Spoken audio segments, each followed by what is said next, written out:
The wind was cruel that evening, sweeping across the abandoned rail yard like it carried the voices of the dead. Dust spiraled through the air, catching in the throats of onlookers who gathered in a tight semicircle around the old freight posts. The gallows wasn't even a proper scaffold, just a thick timber laid across two leaning beams, a leftover skeleton from the days when trains still came through and the town had hope. But it was enough to hold a rope. It was enough to kill. And tonight, it was meant to kill a girl. She stood barefoot on a crate, her ankles scraped, her dress ragged from nights spent hiding behind warehouses. Her hands were bound in front of her, wrists red from the coarse rope. She looked more like a starved fawn than a criminal, thin shoulders trembling, hair tangled from wind and tears. Yet the sheriff held her as if she were a danger to the whole town. She stole bread from the mercantile, Sheriff Dorn announced with a voice that tried to sound official but cracked from nerves and pride. In hard times, thieving can't be tolerated. We make an example, or we lose the order that keeps us alive.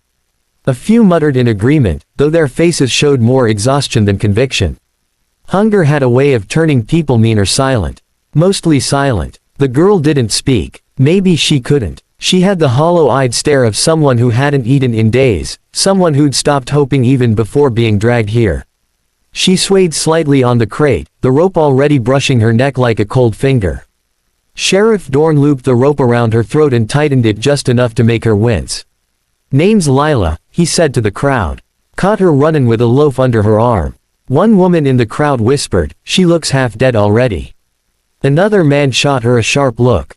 Better half than whole. Law's law. But it sounded weak, even to him. The girl lifted her head a fraction, just enough to see the faces around her. None met her eyes. None except a little boy, clinging to his mother's skirts. He looked frightened, like he couldn't understand why a person should die for a piece of bread. Then came the sound, slow, powerful, echoing across the white emptiness of the yard. Hoofbeats. The crowd turned as one, uneasy murmurs rippling through them. A lone rider approached through the dust. A tall man, broad in the shoulders, sat atop a dark bay gelding. His gray coat was patched in places, his hat pulled low. The horse carried him with the deliberate steadiness of someone who never needed to hurry to prove himself.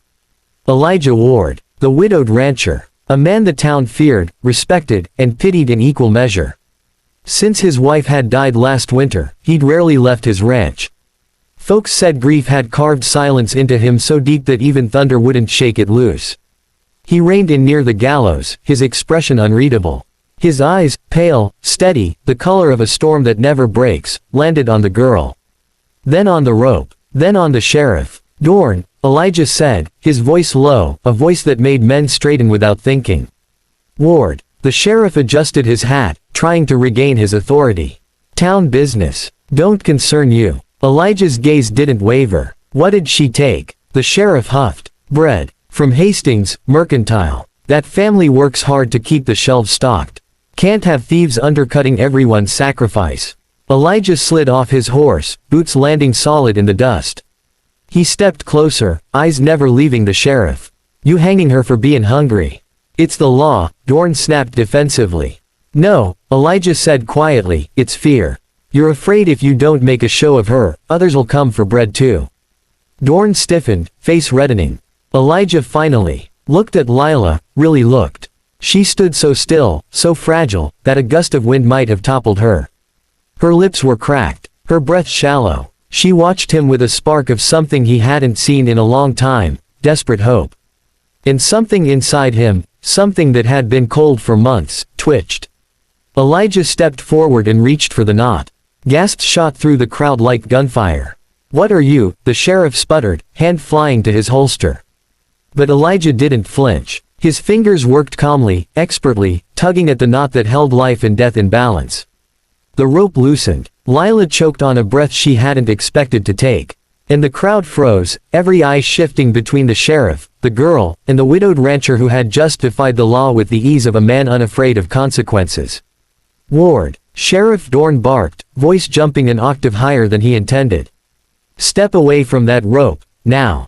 But Elijah didn't move. His fingers kept worrying the knot loose with the same slow, precise calm he used when fixing tack or easing a calf out of a fence line. The crate beneath Lila creaked as the tension in the rope slackened. Her knees wobbled. Elijah shifted just enough to catch her shoulder, steadying her without ever looking away from the sheriff. "She ain't a criminal," Elijah said, voice low but carrying across the yard. "She's starving." Dorn's hand twitched near his holster. "Everybody's starving," he shot back. "Doesn't make thieves saints." Elijah raised his head then, and the look he gave Dorn held no anger, just a quiet disappointment that somehow cut deeper. "I didn't say she was a saint. I said she shouldn't hang." The murmur in the crowd swelled. A few people nodded subtly, as though seeing clearly for the first time what had been right in front of them. A girl too fragile to stand, being punished for trying to survive another day. Dorn heard the shift. His jaw tightened. He hated losing control, especially in front of townsfolk. "The law's the law," he growled. "Break it, you pay." Elijah's hand slipped the knot free. The rope fell limp around Lila's shoulders. Her head drooped forward, and she would have collapsed if he hadn't caught her outright.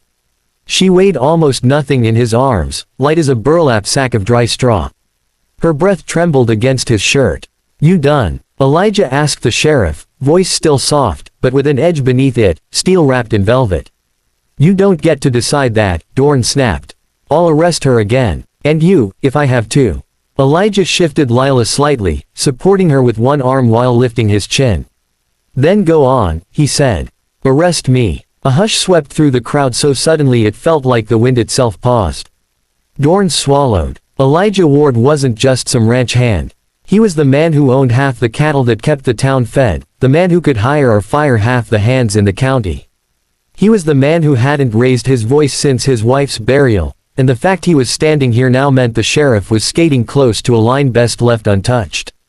"Elijah," a man in the crowd called cautiously, "you ain't thinking this through." But Elijah didn't look at him. His eyes were locked on the sheriff, waiting, calm as a man leaning on a fence rail watching thunderheads gather.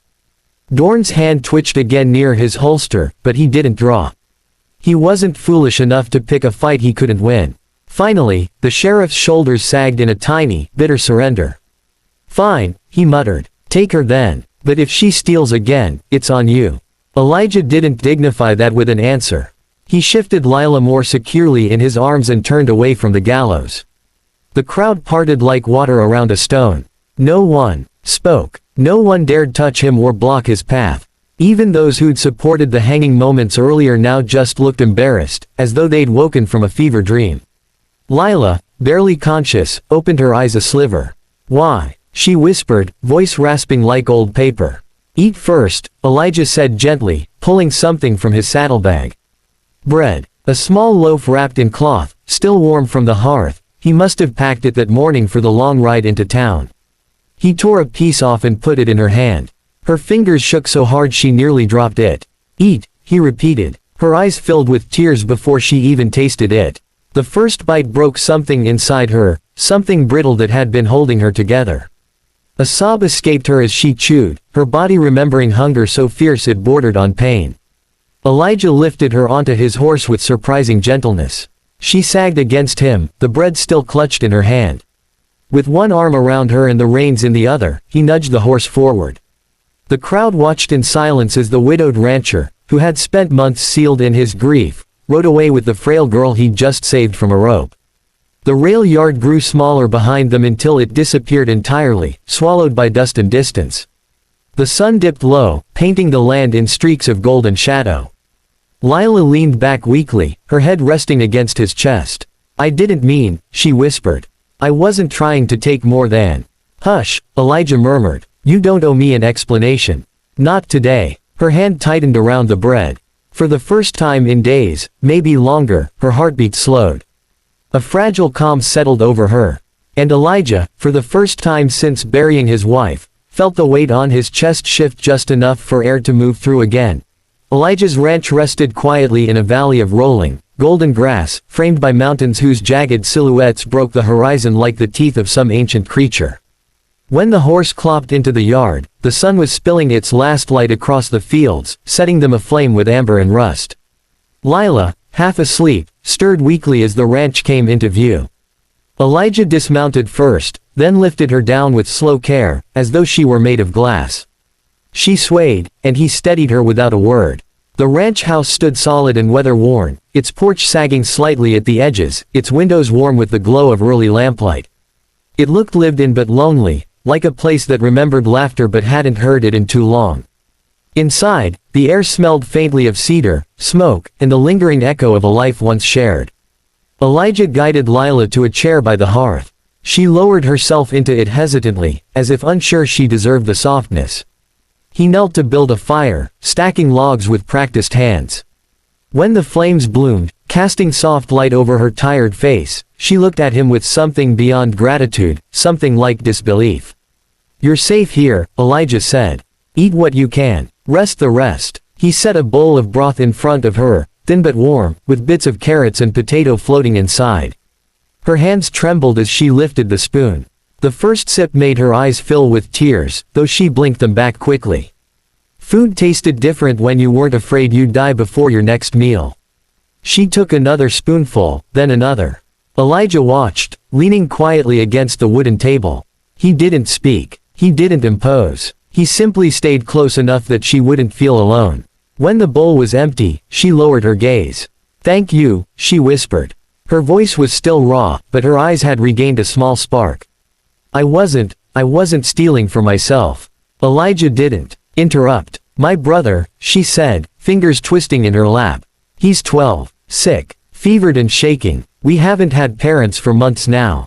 I tried to find work, but no one hires a girl who looks like she'll faint standing up. I thought maybe if I brought him bread, he'd make it through the night." Elijah's chest tightened. The grief he'd tried so long to bury stirred at the surface. He remembered sitting beside his wife as she faded, holding her hand, wishing for anything, to ease her suffering. "What's his name?" he asked. "Tommy." She swallowed hard. "I don't know if he'll last another day." Elijah straightened. The decision came to him not as a sudden impulse, but as something too natural to question. "We'll bring him here." Lila's eyes widened with fear. "No," she protested quickly. "You've done enough. If the sheriff finds out." "He won't," Elijah said firmly. "And even if he did, he won't cross my land looking for trouble. People like Dorn only bark loud when they're on open ground." He rose, grabbed his coat, and pulled down his rifle from the wall. "You rest. I'll bring your brother." Lila wanted to argue, but exhaustion weighed too heavily. Her body sagged into the chair, surrendering to the warmth of the fire. Elijah stepped outside, mounted his horse again, and disappeared into the darkening hills. The hours stretched. Lila dozed and woke again. Shadows shifted across the walls, the fire crackled, and for the first time in weeks, she felt a roof over her head with no fear attached.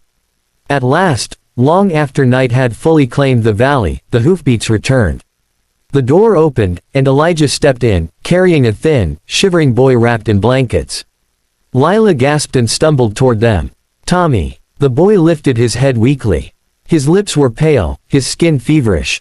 But he was alive. Elijah placed him gently on the couch near the fire. Lila fell beside him, hugging him close, tears streaming freely now. Elijah handed her a damp cloth and a small jar of salve. "You know how to tend him," he said softly. "I'll heat more broth." She nodded, brushing Tommy's hair back, her tears falling onto his forehead. The boy blinked up at Elijah with dull, fever-glazed eyes. "You brought me." Elijah smiled, small, tired, but real. "Your sister did. I just came along." Over the next days, the ranch transformed. Soup simmered on the stove. The air warmed. The walls seemed to breathe again as life returned to them. Tommy's fever broke with steady care, and Lila, no longer starving, no longer hunted, began to glow with something like hope. And Elijah found himself fixing things that didn't need fixing. A crooked shelf, a loose hinge, a chair that wobbled only when kicked. He cooked more than he'd cooked in months, tended to chores with more purpose than routine, and caught himself listening for Lila's humming when she thought no one could hear. One evening, near sunset, Lila stepped onto the porch where Elijah sat sharpening a blade. Her hair fell soft around her shoulders now, washed and combed. Her cheeks were no longer hollow. She looked like herself again, or maybe like someone she was becoming. "You saved me," she said quietly. "No," Elijah replied. "I just cut a rope someone never should have tied." She stepped closer, uncertainty and courage dancing in her eyes. "You gave me more than that, Elijah. He paused, looked at her fully, saw not a starving girl, not a burden, but a future. A chance at life, for her, for Tommy, and maybe even for himself. The silence between them wasn't empty this time. It was full. The ranch was quiet, the valley still, and as the last light faded behind the hills, Elijah felt his heart shift, slowly, cautiously, but undeniably, toward living again.